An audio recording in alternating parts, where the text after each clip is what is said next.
Hello दोस्तों, आप सभी का स्वागत है आपके चैनल कॉम्पिटिटिव टारगेट क्लासेस पे।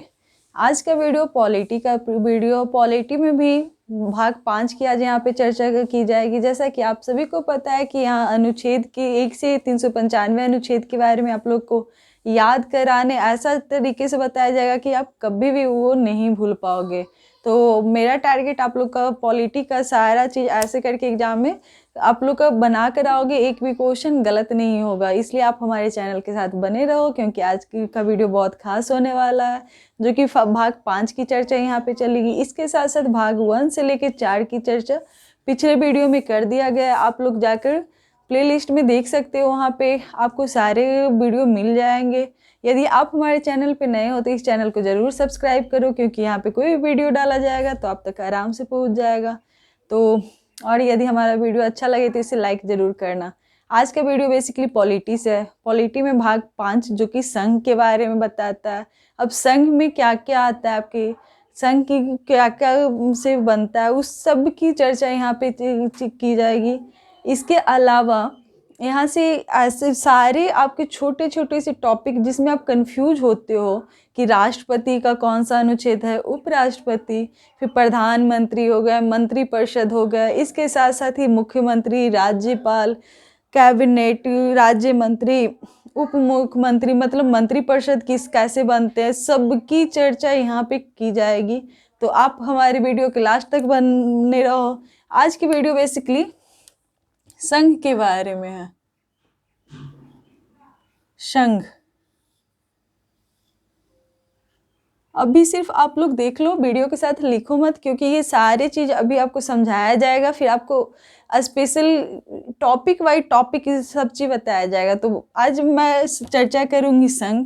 संघ में यदि आप लोग को बात किया जाए कि आज कौन से भाग का चर्चा होगा, तो भाग 5 का चर्चा होगा।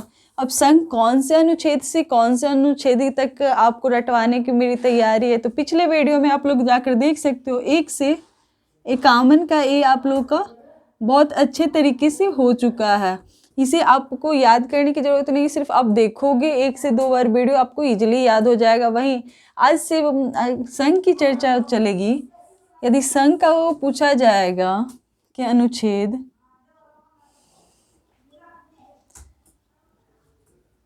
52 से लेके 151 यहाँ तक अब कैसे याद करवाना है, क्योंकि मैंने बोला था 1 से 395 आपको याद करवाना है। अब कैसे करवाना है उसकी चर्चा चलेगी।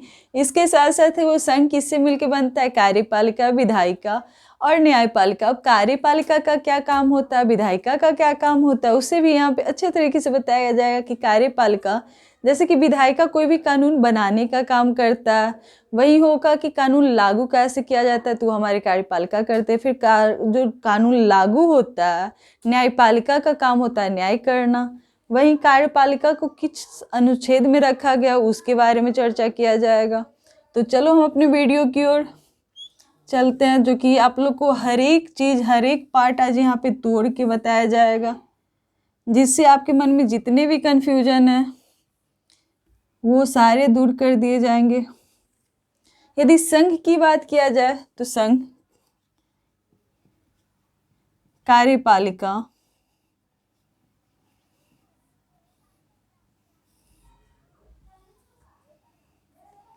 विधायिका,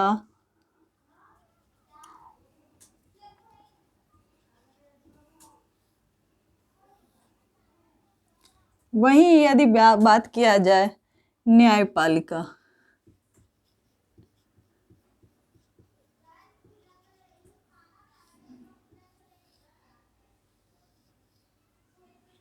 आपका पॉलिटी इतनी इजी वे में आपको खत्म कर दिया जाएगा, आप लोग को पता भी नहीं चलेगा। कार्यपालिका की चर्चा किया जाए कि इसका काम में क्या होता है, तो कोई भी कानून यदि लागू करने का काम किसका रहता है, कानून यदि पूछा जाए लागू कौन करता है, तो हमारे कानून लागू करना इनका काम में होता है। अब कैसे काम होता है वो भी बताऊंगी, हर एक चीज़ बताऊंगी। यदि बोला जाए कोई भी कानून बनाता कौन है, तो वो हमारे विधायिका बनाते हैं। कानून बनाने का काम होता है विधायिका का।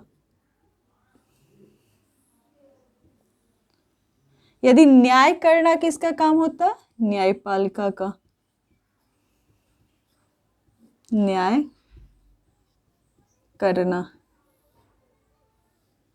तो यहाँ पे संघ के बारे में चर्चा किया जा रहा है। संघ भाग 5 में आते हैं, अनुच्छेद 52 से 51 में आते हैं। अब 52 से 51 में ये कहाँ से कहाँ आते हैं, ये इनके कितने अनुच्छेद है, इनका कितना अनुच्छेद है, वो भी यहाँ पे बताऊंगी। तो यहाँ पे मैं बेसिकली बताना चाहूंगी।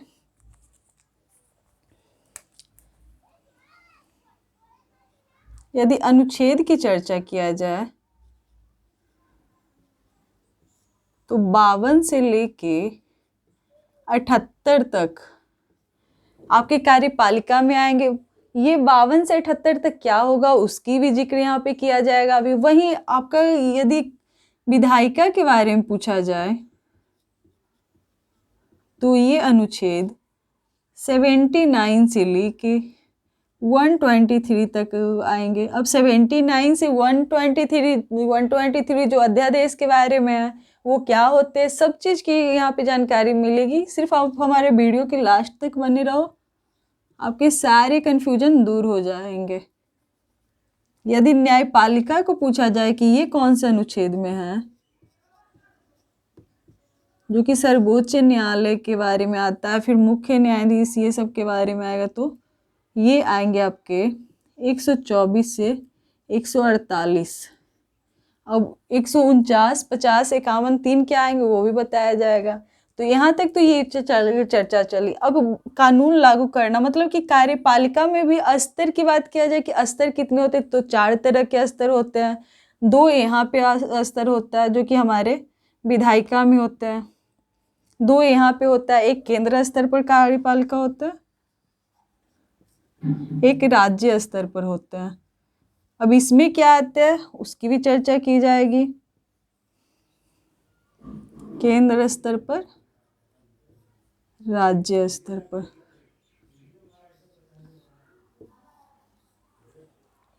यदि कार्यपालिका पूछा जाएगा केंद्र स्तर पर कार्यपालिका कितनी है, तो यहाँ पे आप लोग को बेसिकली क्या केंद्र पे किया जाएगा, राष्ट्रपति के बारे में आप लोग को बताया जाएगा, उपराष्ट्रपति के बारे में बताया जाएगा। यदि यहाँ पे रुक जाओ, यहाँ तक तो आपने समझ लिया कि संघ कितने होते हैं, कितने प्रकार के कार्यपालिका, विधायिका, न्यायपालिका से संघ बनता है। कार्यपालिका का काम कानून लागू करना, विधायिका का काम कानून बनाना, वही न्यायपालिका का काम न्याय करना। उसके साथ साथ ही 52 से 78 की बात किया जाए तो ये कार्यपालिका में आते हैं। विधायिका की बात किया जाए तो 79 से 123 अनुच्छेद के बीच में आते हैं। अब सारे अनुच्छेद के हम छोटे छोटे भाग में बांट कर सबका अलग अलग टॉपिक तैयार करके आपको बताऊंगी। उसके साथ साथ न्यायपालिका की बात किया जाए तो न्याय करना किसका काम होता है, न्यायपालिका का। और अनुच्छेद 124 से 48 तक को न्यायपालिका में रखा गया है। वही ये सबको अलग अलग टॉपिक के रूप में यहाँ पे बताऊंगी। तो अभी आप सिर्फ देखो, सब चीज की जानकारी यहाँ पे मिलेगी। तो यहाँ तक तो आप लोग समझ गए होंगे। वही अभी मैं कार्यपालिका की बात कर रही थी। कार्यपालिका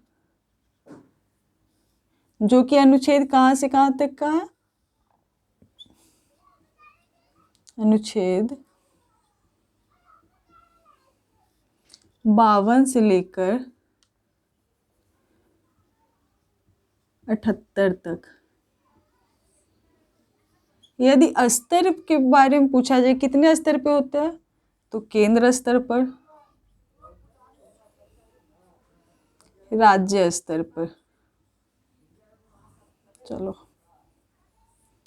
अब केंद्र स्तर पर कार्यपालिका कौन कौन से होते हैं, राष्ट्रपति।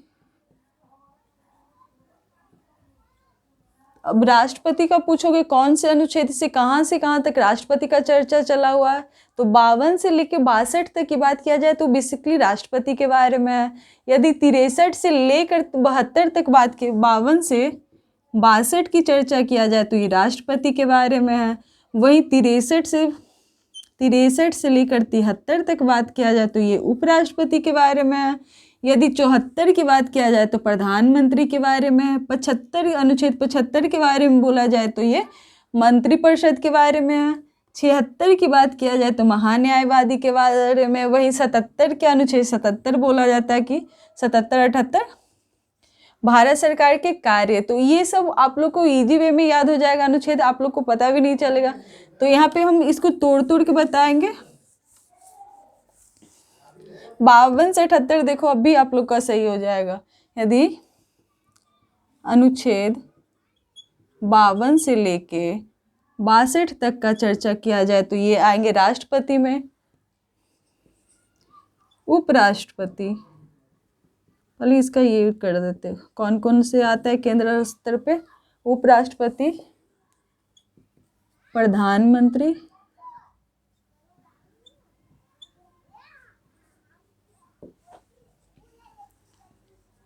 मंत्रिपरिषद,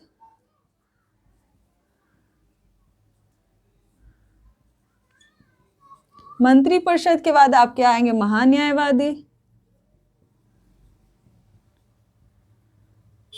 महान्यायवादी के बाद आप यहाँ पे देखो कि भारत सरकार के जो कार्य होते हैं,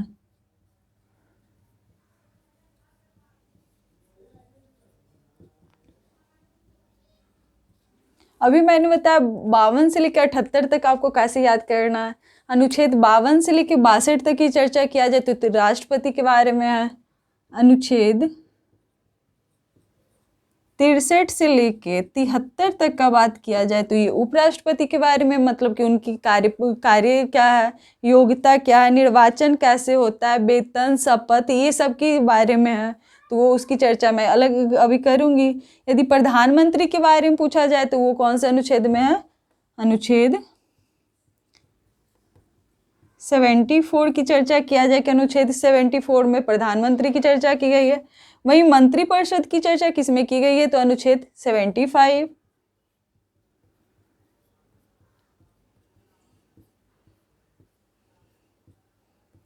यदि महान्यायवादी के बारे में बोला जाए तो अनुच्छेद 76 में रखा गया है। अब सोचो कि 77 78 क्या है। 77 78 में भारत सरकार के कार्यों के बारे में जिक्र किया गया है।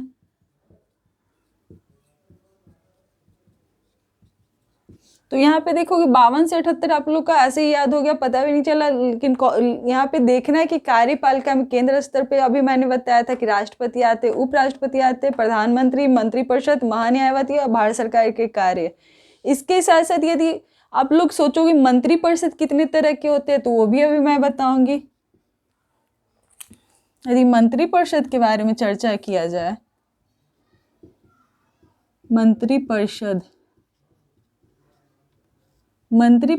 के बारे में चर्चा किया जाए, ये कौन से अनुच्छेद में आते हैं तो अभी मैंने बताया मंत्रिपरिषद आपके अनुच्छेद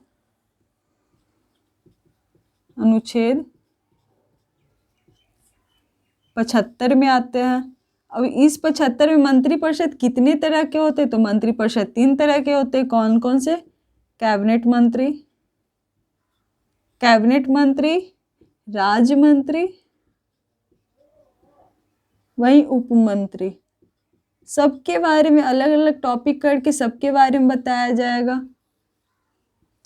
एक भी टॉपिक आप लोग से छूटने वाला नहीं है।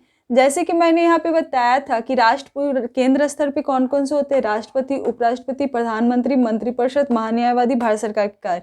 अब देखोगे ये तो केंद्र के बारे में चर्चा हुआ। राज्य पे कौन कौन आते हैं तो राज्य की चर्चा यहाँ पे करना चाहूंगी।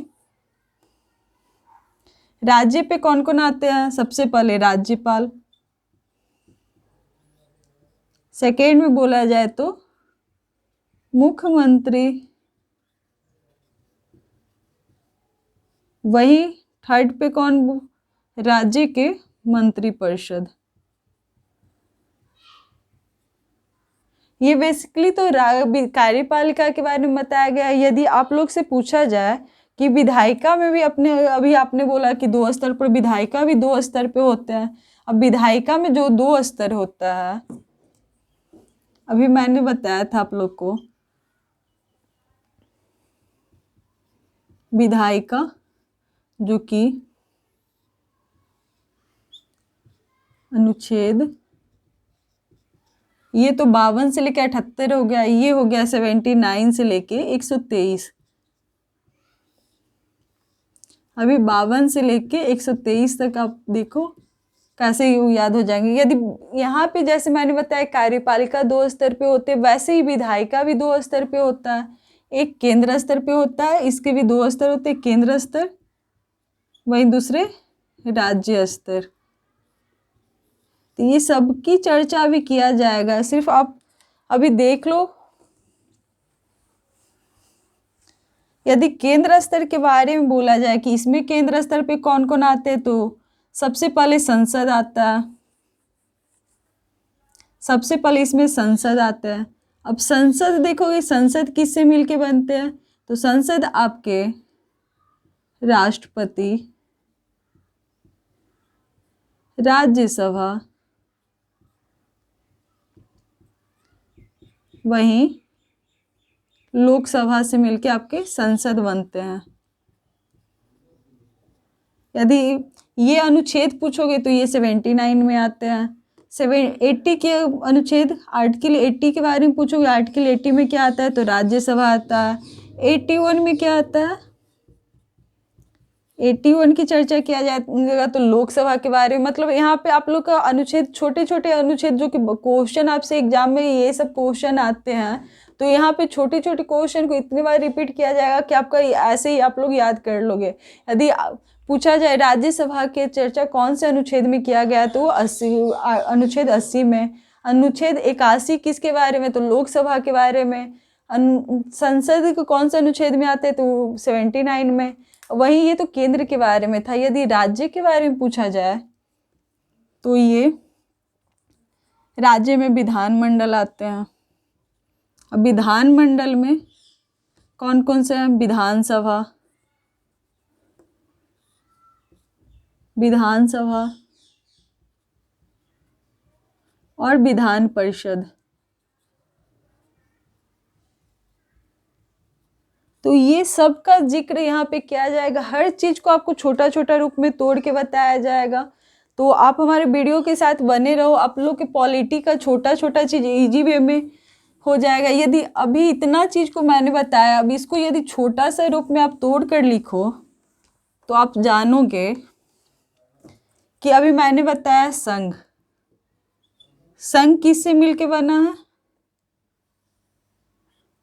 कार्यपालिका,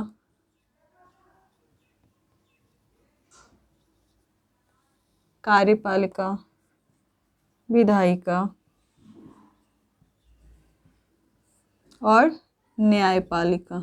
यहाँ से लिखना स्टार्ट कर सकते हो, लेकिन एक बार समझ लो। अभी यदि कार्यपालिका का अनुच्छेद पूछा जाएगा, कौन से अनुच्छेद में आते हैं, अनुच्छेद 52 से लेके 78 तक।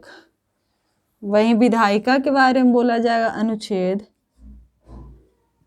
79 से लेके 123। यदि न्यायपालिका के बारे में पूछा जाए, अनुच्छेद 124 से 148 तक। 149, 50, 51 की भी मैं चर्चा करूंगी, अभी नहीं कर रही हूँ क्योंकि उसमें कुछ खास बताना है। यदि आप जानोगे, अभी मैंने बोला संसद। संसद किससे मिलके बना हुआ है, राष्ट्रपति, राज्यसभा और ये हो गया लोकसभा। तो ये सब का जिक्र आपको आराम से एक एक टॉपिक, अभी आज का टॉपिक कार्यपालिका के बारे में, कार्यपालिका में वो भी राष्ट्रपति के बारे में। राष्ट्रपति के बारे में भी आप जानोगे कि राष्ट्रपति की योग्यता क्या है, निर्वाचन क्या है, उनके वेतन कितने मिलते हैं, उनके कार्यकाल कितने। मतलब राष्ट्रपति का छोटा से छोटा टॉपिक आपको इस वीडियो में डालकर बताया जाएगा। आपका राष्ट्रपति का एक नोट्स प्रॉपर यहाँ पे अभी मैं आप लोग को बताऊंगी कि आप लोग को एक ऐसा, इस वीडियो के जरिए ऐसा हो जाएगा कि राष्ट्रपति से यदि एग्जाम में एक भी क्वेश्चन आएंगे तो आपके नहीं छूट पाएंगे, आप सही करके आओगे। तो ये वीडियो आप लोग के लिए बहुत हेल्पफुल रहने वाला है। तो यहाँ से हम अपनी क्लास स्टार्ट करते हैं। आज का क्लास कार्यपालिका में जो कि मैंने अभी भी बताया कि कार्यपालिका में क्या क्या आते हैं, तो राष्ट्रपति, उपराष्ट्रपति, प्रधानमंत्री, मंत्रिपरिषद, महान्यायवादी। तो आज का वीडियो संघ में कार्यपालिका पे है।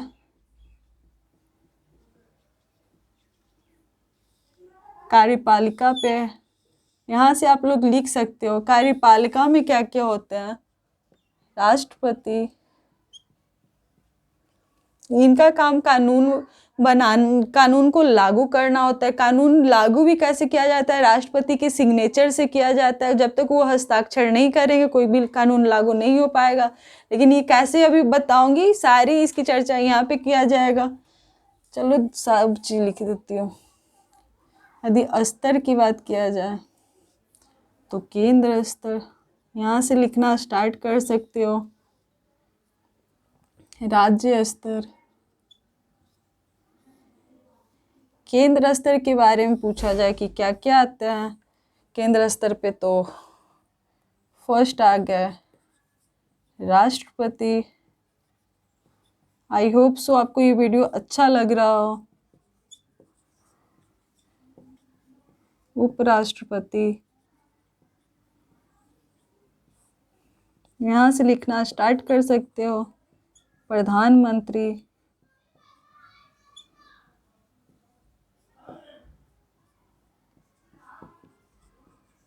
मंत्रिपरिषद, मंत्रिपरिषद के बारे में बताया अभी कि 3 तरह से होते हैं, 3 प्रकार के होते हैं। कैबिनेट मंत्री,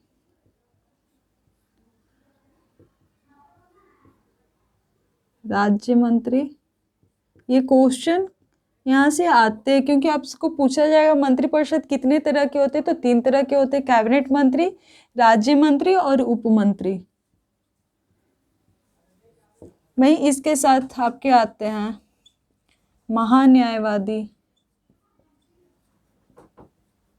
महान्यायवादी।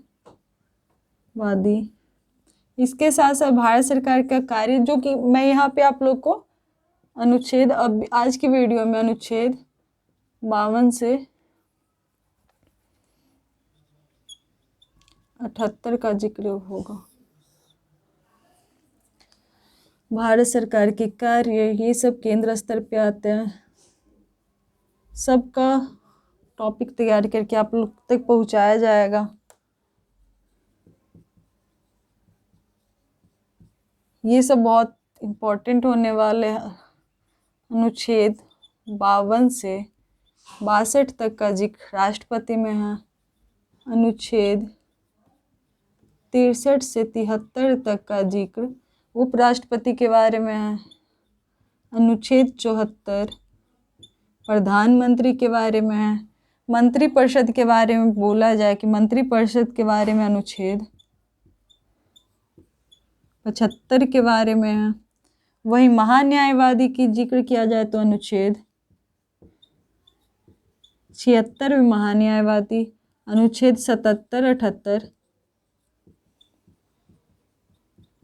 भारत सरकार के कार्य है। तो आज का वीडियो में मैं बताऊंगी बेसिकली राष्ट्रपति, हमारा टॉपिक रहेगा राष्ट्रपति।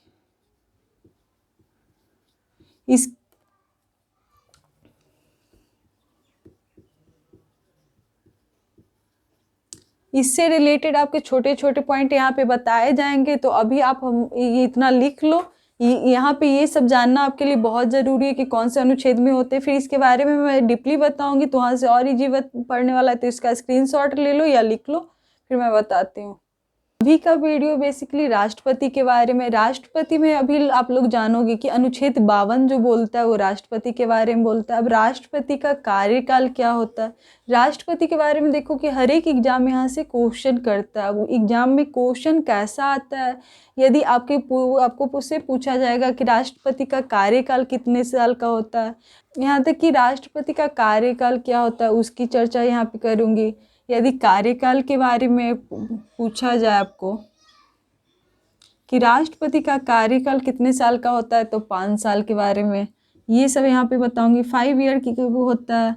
वहीं ये भी कंपलसरी है कि राष्ट्रपति जब तक कोई व्यक्ति 35 साल ना पूरा कर ले वो राष्ट्रपति नहीं बन सकता है, मतलब कि उनकी 35 साल की आयु हो। इसके साथ साथ राष्ट्रपति के लिए वो भारत का नागरिक होना उनके लिए ज़रूरी है।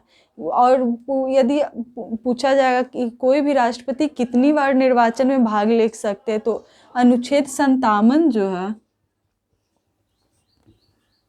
अनुच्छेद 57 जो है ये बोलता है कि भारत का राष्ट्रपति का पुनर्निर्वाचन होता है। क्या होता है? पुनर्निर्वाचन की चर्चा किया जाए कि बार बार वो कितनी बार भी बन सकते, उनकी कोई सीमा नहीं है और जब तक वो चाहे, लेकिन कम से कम एज उनका 35 ईयर से ऊपर होना चाहिए, 35 या उससे ऊपर होना चाहिए। तो ये पुनर्निर्वाचन की पद की मतलब इसकी भी चर्चा यहाँ पे की जाएगी। इसके साथ साथ यदि पूछा जाए कि राष्ट्रपति शपथ किससे लेते हैं, अपना त्याग पत्र किसको देते हैं, जो कि बार बार क्वेश्चन यहाँ से आते हैं। यदि शपथ की चर्चा किया जाए, शपथ की चर्चा किया जाए तो शपथ उच्चतम न्यायालय के मुख्य न्यायाधीश से लिया जाता है। यदि त्याग पत्र के बारे में पूछा जाए कि त्याग पत्र के बारे में बोला जाए कि राष्ट्रपति अपने त्याग पत्र किनको देते हैं, तो उपराष्ट्रपति को देते हैं। इसके साथ साथ राष्ट्रपति की क्या क्या शक्तियां हैं उसकी चर्चा किया जाएगा। राष्ट्रपति के निर्वाचन में हर एक पॉइंट यहाँ पे बताए जाएंगे। राष्ट्रपति के निर्वाचन में कौन कौन भाग लेते हैं तो सब बताया जाएगा। राज्यसभा जो लेते हैं वो सारे बताए जाएंगे। इसके साथ साथ इनके वेतन कितने हैं, वेतन की भी चर्चा की जाएगी जो 5 लाख है। यदि आप लोग को पूछा जाएगा कि राष्ट्रपति 5 साल से पहले अपने पद से हटाए जा सकते या नहीं जा सकते, तो वो भी हटाए जा सकते, लेकिन वो कौन से अनुच्छेद में? अनुच्छेद यदि 61 की बात किया जाए कि अनुच्छेद 61 क्या बोलता है कि अनुच्छेद 61 बताता है कि राष्ट्रपति पर महाभियोग, महाभियोग के बारे में तो आप लोगों ने सुना ही होगा। महाभियोग की चर्चा किया जाए तो अनुच्छेद 61 में है। ये महाभियोग राष्ट्रपति पे लगाए जाते हैं, लेकिन वो 5 साल के अंदर भी पद से हटाए जा सकते हैं। अब महाभियोग कैसे लगाया जाता है इसकी भी चर्चा मैं करूंगी। इसके साथ साथ ये बताना चाहूँगी, यदि राष्ट्रपति जिनका कार्यकाल 5 ईयर का होता है, 5 साल के बीच में यदि राष्ट्रपति का देहांत हो जाता है या फिर वो किसी कारण पर बस महाभियोग लग जाता है, तो उनकी जगह पे कौन बनेगा? तो राष्ट्रपति की जगह पे यदि किसी कारण पर बस इनकी मृत्यु हो जाती है या अपने सीट पर से महाभियोग की लग जाती, तो इनके पद पे कौन बैठेंगे? तो उपराष्ट्रपति इनके पद पे काम करेंगे। यदि किसी कारण बस उपराष्ट्रपति भी वहाँ पे नहीं उपस्थित रहते, मतलब उनका देहांत हो जाता है या फिर कुछ हो जाता है, कुछ कारणवश वो अपने पद पे नहीं रहेंगे, तो उपराष्ट्रपति की जगह पे कौन, राष्ट्रपति का कार्य के पद पे, इस पद पे कौन रहेंगे? तो ये सबको आपको डीपली में जानकारी अभी दिया जाएगा। तो उपराष्ट्रपति भी नहीं रहेंगे, तो यहाँ पे मुख्य न्यायाधीश।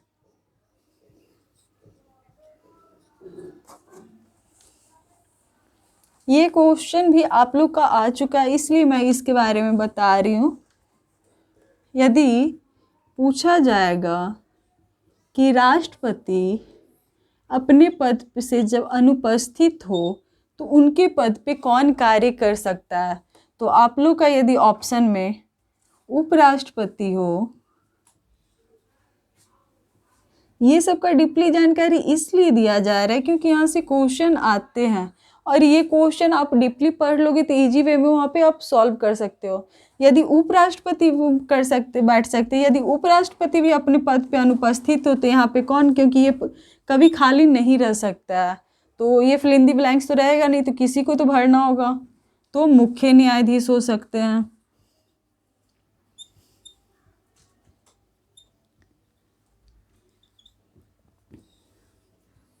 यदि पूछा जाए किसी कारणवश मुख्य न्यायाधीश भी अनुपस्थित रहे अपने सीट पे, तो राष्ट्रपति का वो पद क्या खाली रह सकता है? तो नहीं।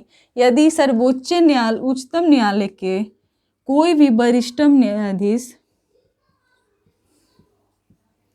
कोई भी वरिष्ठतम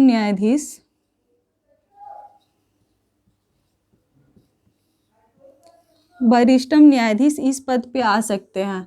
इसके बारे में पूछा जा सकता है कि राष्ट्रपति का पद कब तक खाली रहेगा, या फिर कौन से यदि इनका फिर से चुनाव होगा तो 5 ईयर के लिए होगा, या फिर जब से यहाँ पे बैठा गया वो उतने दिन के लिए होगा। तो नहीं, कोई भी चुनाव होगा तो शुरू से लेके 5 साल तक हो सकता है, और कोई भी सीट खाली रहेगा तो 6 माह के लिए रहेगा। लेकिन ये सबका चर्चा यहाँ पे करूँगी, तो आप हमारे साथ बने रहो, हर एक चीज़ का टॉपिक वाइज बताऊंगी।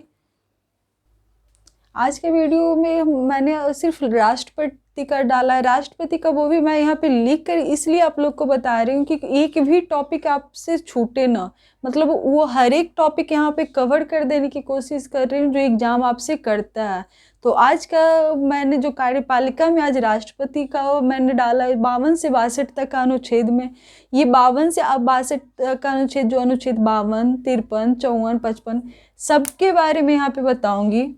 यदि चर्चा किया जाए, यहाँ पे थोड़ा सा मैं साइड में पहले इसको बताने से पहले बता रही हूँ कि यदि चर्चा किया जाए आर्टिकल 52 जो कि बताता है कि भारत का एक राष्ट्रपति होगा, आर्टिकल 53 बताता है कि संघ की कार्यपालिका शक्ति के बारे में। वहीं आर्टिकल 54 के बारे में आप जानोगे कि क्या, यहाँ पे सिर्फ 52 से 62 का मैं जिक्र कर रही हूँ, लेकिन उसके साथ साथ ये मैंने क्यों लिखा है इसके बारे में भी बताऊंगी। तो 52 के बारे में बताया था कि भारत का राष्ट्रपति होगा, ये अनुच्छेद 52 कहता है। अनुच्छेद 53 कहता है कि संघ की कार्यपालिका शक्ति के बारे में बताता है। वहीं आर्टिकल 54 के बारे में बोला जाए कि आर्टिकल 54 राष्ट्रपति का निर्वाचन मंडल। आर्टिकल 55 की चर्चा की जाए कि राष्ट्रपति के निर्वाचन की रीतियां के बारे में, मतलब कि निर्वाचन के बारे में कौन कौन सा ये रखता है, लेकिन ये सबका जिक्र मैं करूँगी आर्टिकल 56, 57, 58 करके 62 तक का जिक्र मैं करूँगी। लेकिन उससे पहले मैंने यहाँ पे योग्यता, निर्वाचन, हर एक चीज़ का टॉपिक डाल के यहाँ पे इसलिए बता रही हूँ कि आप लोग को ईजी पड़ेगा। किसी भी चीज़ के बारे में जानूँ तो उसके बारे में जानूँ कि उनकी योग्यता क्या होनी चाहिए, निर्वाचन, मतलब हर एक स्टेप बाय स्टेप एक टॉपिक लेकर यहाँ पे बताया जाएगा। तो चलो यहाँ पे मैंने यदि अनुच्छेद 52 के बारे में आपसे पूछा जाए तो उसमें अनुच्छेद 52 कहता है कि भारत का एक राष्ट्रपति होगा। अनुच्छेद 52 जो कि बार बार आपसे रिपीट करता है कि भारत का एक राष्ट्रपति होगा, वो कौन से अनुच्छेद में, तो अनुच्छेद 52। यदि पूछा जाए अनुच्छेद 53 क्या बोलता है, अनुच्छेद 53 कहता है कि संघ की कार्यपालिका शक्ति राष्ट्रपति में निहित होती है। जो संघ की कार्यपालिका शक्ति होती है वो राष्ट्रपति में निहित होती है। अनुच्छेद 52 भारत का एक राष्ट्रपति होगा, इस बारे में बोलता है। हर एक चीज़ को छोटा छोटा तोड़ के मैं बताऊंगी। अनुच्छेद 53 बोलता है कि संघ की कार्यपालिका शक्तियां जो होती है, वो जो संघ की कार्यपालिका शक्तियां जो सब होती है, राष्ट्रपति, उपराष्ट्रपति, प्रधानमंत्री, उनकी शक्तियां जो होती है राष्ट्रपति में हो निहित होती है। सब किस में निहित होती है, राष्ट्रपति में। ये अनुच्छेद 53 बोलता है। लेकिन अनुच्छेद 54 की चर्चा किया जाए तो राष्ट्रपति के निर्वाचक मंडल के बारे में बोला जाता है। लेकिन निर्वाचक मंडल से पहले हम लोग को जानना होगा कि उसकी योग्यताएं क्या, मतलब राष्ट्रपति की योग्यताएं क्या होती है। तो इसलिए मैंने पहले योग्यता के बारे में बताया, 54 के बारे में बताया जाएगा, ऐसा नहीं कि नहीं बताया जाएगा। लेकिन हर एक टॉपिक बाय टॉपिक आपका एक नोट्स अच्छा से तैयार हो जाएगा कि हर एक स्टेप बाय स्टेप आप देखो, ठीक। तो यदि आपसे पूछा जाएगा कि संघ की कार्यपालिका का अध्यक्ष कौन होता है, तो यदि संघ की कार्यपालिका का पूछा जाएगा तो राष्ट्रपति में सब निहित होते। वहीं यदि बोला जाए कि वास्तविक कार्यपालिका का शक्ति किस में होता है, मतलब कि वास्तविक कार्यपालिका के अध्यक्ष कौन होते हैं, तो प्रधानमंत्री होता है। तो यहाँ पे आपको क्वेश्चन को ध्यान से पढ़ना होगा कि यदि संघ की कार्यपालिका शक्ति पूछी जाए तो ये होंगे राष्ट्रपति। यदि वास्तविक, जहाँ पे देख लो कि वास्तविक कार्यपालिका का अध्यक्ष कौन होते हैं, तो प्रधानमंत्री। ये छोटे से छोटे क्वेश्चन अभी तो आप समझ लोगे कि हाँ, लेकिन वहाँ पे पूरा क्वेश्चन जब एग्जाम में क्वेश्चन आते तो स्टूडेंट कंफ्यूज रहते जल्दी जल्दी बनाने की कोशिश में, लेकिन जल्दी जल्दी नहीं बनाना है, क्वेश्चन को ध्यान से पढ़ना है कि क्वेश्चन क्या बोल रहा है। तो यहाँ पे देखना, यदि वास्तविक कार्यपालिका के अध्यक्ष पूछ रहे हो तो हमारे आंसर प्रधानमंत्री होंगे। संघ की कार्यपालिका के अध्यक्ष पूछ रहा हो तो राष्ट्रपति होंगे। तो ये दो क्वेश्चन बहुत बार आ चुका है, ये दो क्वेश्चन में आप गलतियां मत करना, संघ की और ये वास्तविक। तो यहाँ तक तो हो गया आपका क्लियर। किसी भी चीज़ के बारे में जानने से पहले उसकी योग्यताएं जानना बहुत ज़रूरी, कि योग्यताएं क्या होती है। यदि राष्ट्रपति के बारे में जान रहे हो तो उनकी योग्यताएं क्या होती है। अब योग्यताएं का जो कि राष्ट्रपति की योग्यताओं के बारे में चर्चा किया गया वो अनुच्छेद 58 बताता है। अनुच्छेद 58 में बोला गया है कि राष्ट्रपति के पद की योग्यताएं के बारे में अनुच्छेद 58 में बताया गया, ठीक।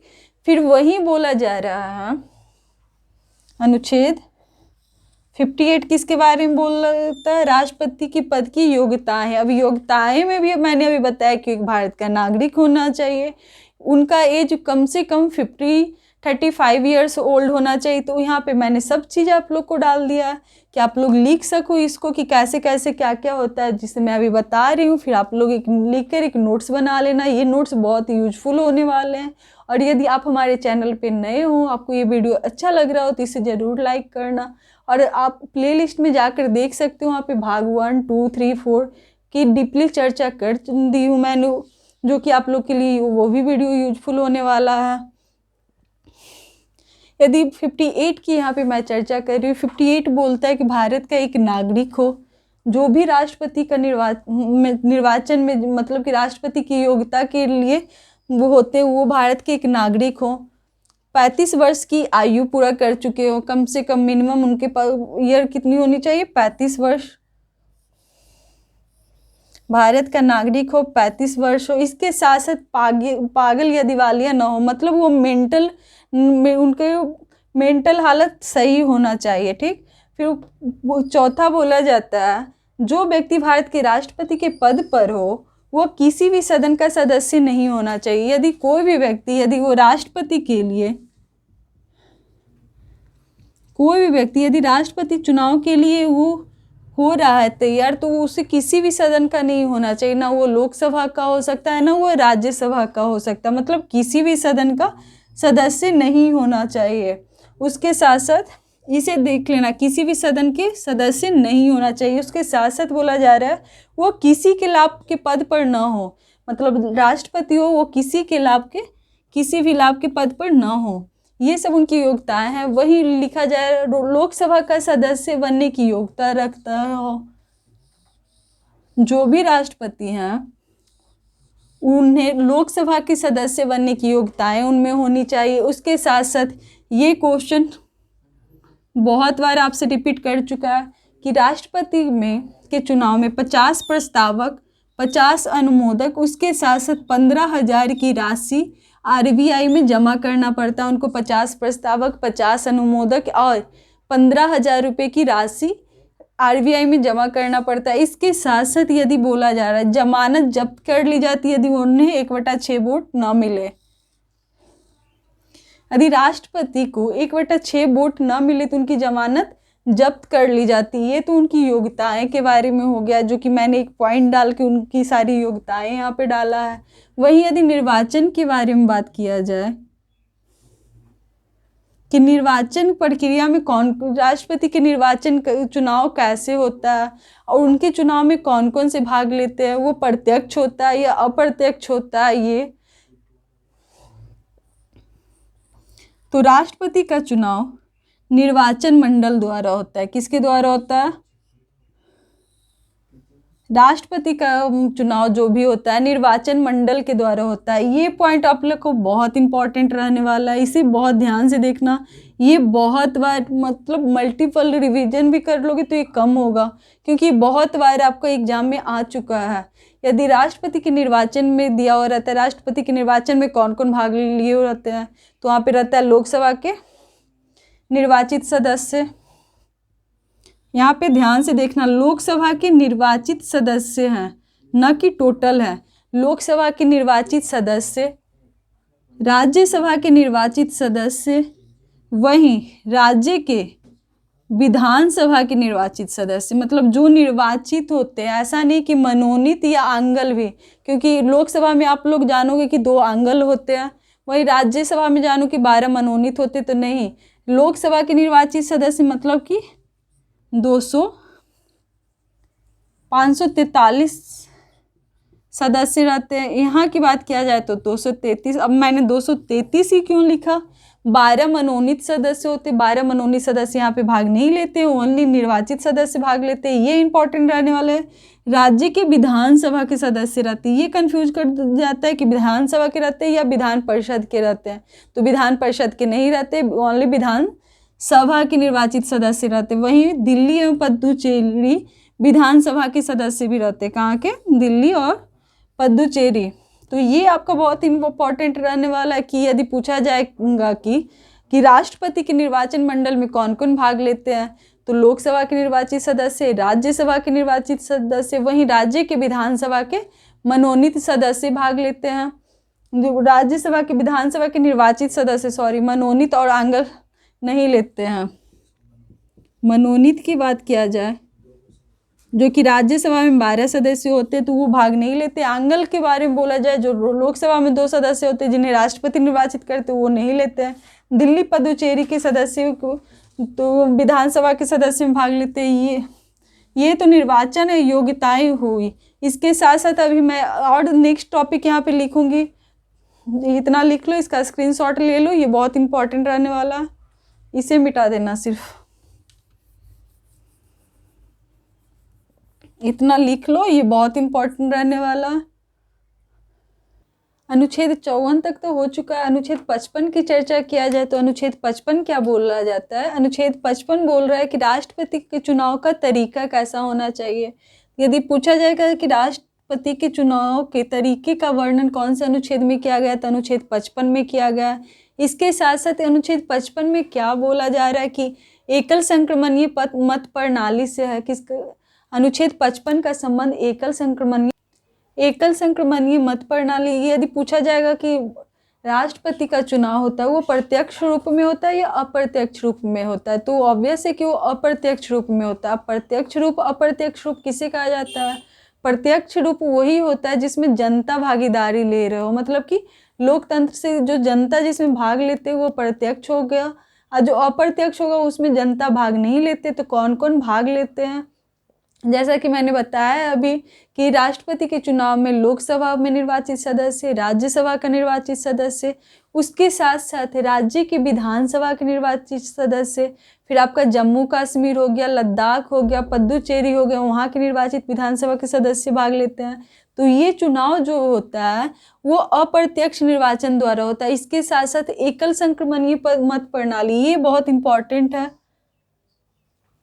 ये जो एकल संक्रमणीय मत प्रणाली, पता नहीं कितने बार ये ऑलरेडी एग्जाम में आ चुके हैं और ये आगे के एग्जाम में भी आएंगे, तो इसे आप देख लेना कि एकल संक्रमणीय मत प्रणाली से होता है। वहीं अप्रत्यक्ष निर्वाचन द्वारा होता है राष्ट्रपति का चुनाव, अनुपातिक प्रतिनिधित्व के आधार पर होता है। तो यहाँ तक तो अनुच्छेद 55 की चर्चा मैंने किया। अनुच्छेद 56 क्या बोलता है कि अनुच्छेद 56 में राष्ट्रपति के कार्यकाल के बारे में बोला जाता है कि राष्ट्रपति का कार्यकाल कितने साल के लिए होता है। तो राष्ट्रपति का कार्यकाल 5 सालों के लिए होता है। और कार्यकाल की चर्चा कहाँ की गई है? तो अनुच्छेद 56 में किया गया राष्ट्रपति के कार्यकाल की चर्चा, जो कि 5 साल के होता है। वेतन के बारे में बताना चाहूँगी कि वेतन 5 लाख होता है। राष्ट्रपति की शपथ की भी प्रक्रिया होती है कि शपथ कौन दिलाता है, और राष्ट्रपति की शपथ की चर्चा अनुच्छेद 60 में किया गया है। यदि शपथ की चर्चा किया जाए कि शपथ, राष्ट्रपति का शपथ आर्टिकल 60 में किया गया है। यहाँ पे देखो,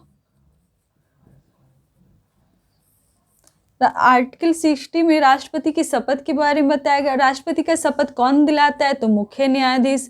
उनका त्यागपत्र, किनको राष्ट्रपति अपना त्यागपत्र किसको देते हैं? तो वो हो जाएगा उपराष्ट्रपति को त्यागपत्र देते हैं। राष्ट्रपति की वेतन कितनी है? तो 5 लाख।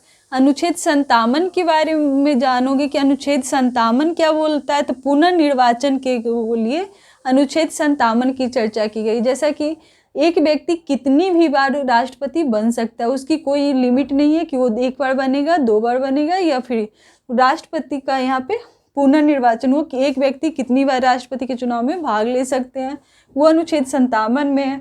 अनुच्छेद 58 आप लोग का बता चुका की हूँ कि अनुच्छेद 58 योग्यताएं के बारे में पूछता है, जो अभी मैंने बताया था। वही अनुच्छेद 69 के बारे में, जो कि राष्ट्रपति पद की शर्तें क्या क्या होती है। अनुच्छेद 59 के बारे में बता देना चाहूँगी कि अनुच्छेद 59 क्या बोलता है कि राष्ट्रपति के पद की शर्तें। अब राष्ट्रपति के पद की शर्तें क्या होगी, वो किसी के लाभ के पद पर ना होना चाहिए, उनकी सैलरी कितनी होनी चाहिए, जो जो शर्तें हैं उसके बारे में भी अभी मैंने बताया है। इसके साथ साथ आर्टिकल 60 बोलता है कि राष्ट्रपति के शपथ मुख्य न्यायाधीश दिलाते हैं। यदि राष्ट्रपति की शपथ के बारे में बोला जाए तो वो आर्टिकल 60 में है, जो कि मुख्य न्यायाधीश दिलाते। इसके साथ साथ महाभियोग की प्रक्रिया, आर्टिकल 61 क्या बोलता है कि राष्ट्रपति पर महाभियोग की प्रक्रिया लगती है। अभी राष्ट्रपति का महाभियोग कहाँ से लगता है, कौन लगाता है, तो ये किसी भी सदन से लग सकता है, या तो आपके लोकसभा में होगा या राज्यसभा में। जो भी लगाना चाहेगा तो लोकसभा भी लगा सकता है, राज्यसभा, ऐसा नहीं कि सिर्फ लोकसभा वाले ही लगाएंगे, राज्यसभा भी। लेकिन जो भी सदन महाभियोग लगाएंगे उनका 1/4 सदस्य, जो कि मैंने यहाँ पे महाभियोग की प्रक्रिया कैसे लगती है वो भी बताया है कि राष्ट्रपति पर महाभियोग की प्रक्रिया किसी भी सदन से मेरा मतलब है कि लोकसभा, राज्यसभा, कहीं से भी शुरू की जा सकती है। फिर आगे क्या है, प्रक्रिया में शुरू करने के लिए सदन का, जहाँ से भी जो भी सदन का है, 1/4 सदस्य प्रस्ताव को लेकर आएंगे। ये इम्पोर्टेंट रहने वाला है। ये जो भी महाभियोग लगाएगा उनके 1/4 सदस्य इस प्रस्ताव को लेकर आएंगे और राष्ट्रपति को महाभियोग लगने से पहले 14 दिन पहले उनको सूचित किया जाएगा। उसके बाद 14 दिन बाद सदन की कुल वोटिंग में 2/3 सदस्य, ये भी इम्पोर्टेंट रहने वाला है। जो 14 दिन के बाद सदन के जो कुल वोटिंग में 2/3 सदस्य का बहुमत के साथ पारित होता है, वही राष्ट्रपति का महाभियोग की प्रक्रिया चलती है। अब राष्ट्रपति की महाभियोग की प्रक्रिया यदि पूछा जाएगा कि राष्ट्रपति